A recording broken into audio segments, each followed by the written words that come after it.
consistent yung pressure. Oo. Para daw siyang bagong panganak. Ay, hindi. Actually, ano lang, siguro wala pang 1 month sa may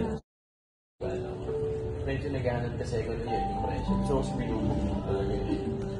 Dito kasi kami dati kaya sa teka. Meron kasing hard sir na after mo masahin, masakit sa pakiramdam. Kasi ang problema po sa ganun, hindi points yung natatamaan nila. Nabubugbog po nila yung muscle. Dahil sa pinipilit po natin bigyan ng sobrang bigat na pressure. Kaya po ganyan yung nararamdaman nyo ngayon. Kasi yung points po talaga ng stress points ng body natin. Kaya kahit hindi po grabe yung pressure na ibinigay ko, mas relaxing po sa Actually, ganun ang pressure na gusto ko. Yung sa kanila. Yung pressure, consistent.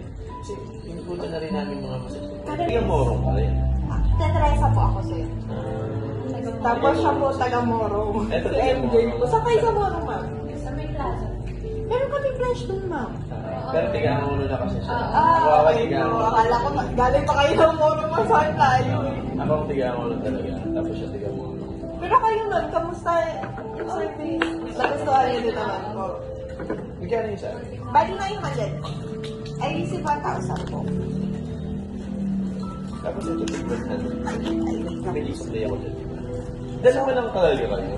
Kaya tinanong ko kung bago na ito eh. Kasi iniikutan na namin mga massage dito eh. Dati dyan. Dyan sa may. Parang narinig ko na dyan yun, talaga sir. ako matagal. Sarado na.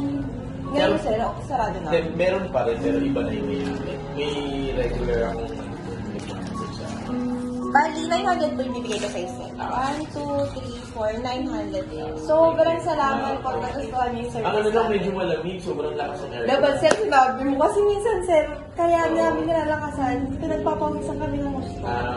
So, ayun lang naman. Pero kapag ganun, sir, magsasabi lang kayo kung hindi na kaya yung lamig. Kaya siguro siya na Sorry po, sorry Kaya po. naman. Pero next time, sasabihan nyo lang po kami.